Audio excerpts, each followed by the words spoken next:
This is Mega Man Legends. It is the Edward Scissorhands of video games. It is the first true 3D Mega Man experience in the series. Mega Man has always been about bright, odd colors you never really see, charming music that eases your mood, and also the gameplay is not too shabby. In the past, he has rocked the 8 bits, and he rocked the 16 bits. So what's next for the Blue Bomber? With the advent of the PlayStation, it is time he entered a new dimension. In this iteration, you have a fleshed out story, new 3D game mechanics, and fun cinematic cutscenes. Mega Man Legends is a fantastic experience. Everything and give me your undivided attention. In about an hour, we'll be arriving at our destination, Catalog's Island. Double check your equipment readings and make sure everything's in working order. Can you imagine being a fly on the wall at a Servbot work facility? Huh? Yeah. Time to get to the guts, man, of the game. Mega Man Legends is a strange case, as it turns out. So it's hard to find a point to Mega Man Legends because it is a spin-off of the main series rather than a natural evolution of the main series, making it very obscure when considering all the sequels the main series got, as well as the X series. Still, Mega Man had to experiment in 3D, but the challenge is getting the shooting mechanics down pat without a second axis. Thumbstick, okay? When this game came out, the PlayStation just had the D-pad. There was no DualShock functionality in 1997. You have the D-pad to move in strafe. We'll say strafe. R1 and L1 to turn left and right. Pivot, pivot in place, R2 has a lock-on button. It's fine. Change strafe to the shoulder buttons and turn with the D-pad. After kicking a few cans and vending machines, you won't mind it at all. I should put this out there right now. Mega Man's first legal name is Mega Man. One word. Me? My name is Mega Man. Mega Man Volnut. In the story, there are diggers, and they are all looking for the mother lode. We don't know what the mother lode is, but everyone wants it. Especially the diggers. Mega Man is a digger, and he is full of duty. Mega Man is also competing with the Bonds. They are pirates, and Tron is into blue robot boys. What's wrong with me? Why do blue robot boys turn me on? Good thing he isn't darker blue. Otherwise, I wouldn't be able to keep my hand off of him. It's an easy way to say he raised dungeons and underground ruins for treasure and refractor shards, making this game very Zelda-esque. At least Mega Man doesn't hold up the item for a minute. Just a simple fist pump, and he gets on with his life. I'm not Dr. Wily. I'm Wily Fish. Dr. Wily is a long dead ancestor of mine. In Mega Man fiction, he's always been compared to Astro Boy. Mega Man is seemingly the video game equivalent, which isn't too far of a stretch. But Mega Man Legends is different, and Edward Scissorhands comes to mind with this iteration. Humor me, Mega Man is Johnny Depp, Roll is Winona Ryder, Gramps is Vincent Price, and the town of the movie is so pastel like it is in Mega Man Legends. Face it, this game has a lot of depth, okay? The cinematic style is just as dry. A lot of scenes wouldn't be in the final cut if this game was made today. Many of them can be pointless. Teasel is the best character in the video game. He may have some lug nuts loose, some spacers, one or two washers, but his lines and voiced dialogue is a lot of fun. Now this game weighs heavily on upgrading Johnny Depp's Buster gun. How do you do that? Collect Zenny and purchase different parts from the junk shop in the Apple Market.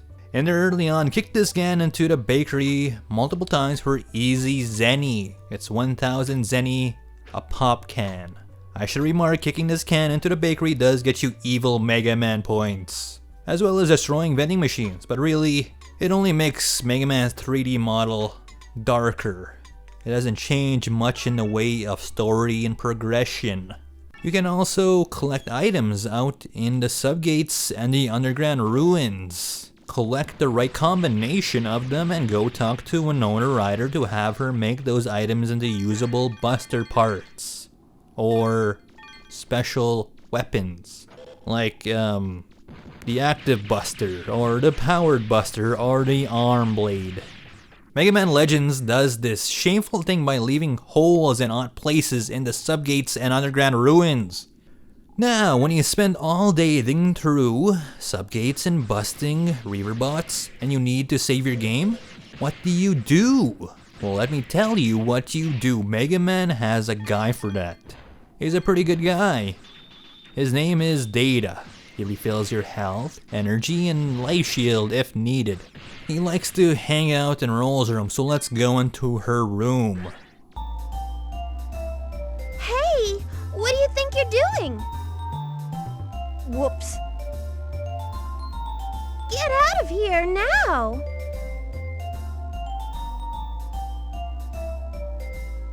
Next time, knock before opening the door. Japan, why do you have to be so Japanese? Now I've talked up this game enough, time to point out some flaws here.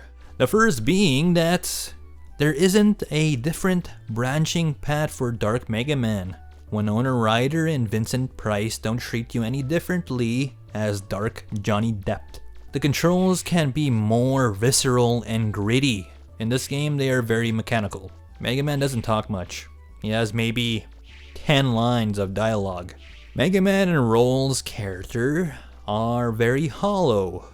They don't have much motivation besides, people are in danger, I gotta do something. And Roll, besides making you weapons, is very much the at-home girlfriend. There is a drunk guy in the police station. He's there every day. I imagine it's a constant thing. The dungeon designs are very minimalist and easy to navigate with not too much to throw you off your natural course. Everything has a function. You could just turn left and there will be a treasure chest there. There could be more variety in special weapons and Mega Man's equipment. All special weapons have a specific function and crucial parts in the game. Beyond that, you want to quickly trade up to the Shining Laser. Welcome to an empty fortress. Somebody wrecked that one. Mega Man, harbinger of mega death. It's Mega Man's Shining Laser moment. It's Metal Man. It's Metal Man. It's Metal Man. Come on, it's Metal Man.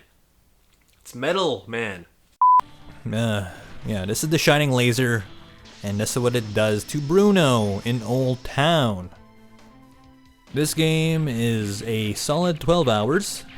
I feel it should have been 16 hours with 5 hours of additional stuff. But they had to get this game out the door in 1997. The following year, Ocarina of Time releases. If they released in the same year, this game would have the entire world working against it.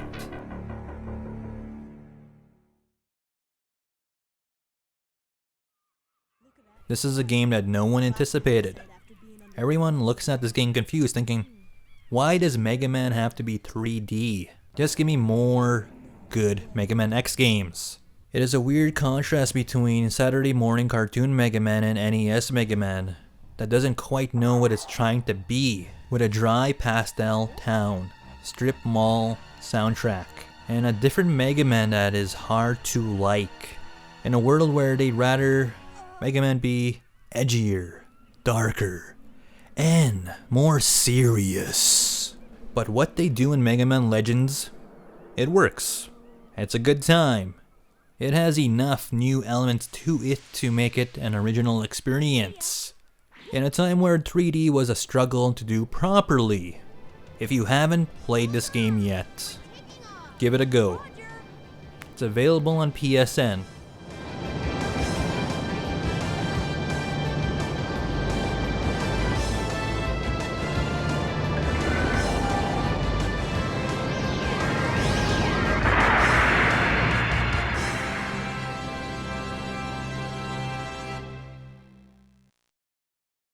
Japan, why do you have to be so Japanese?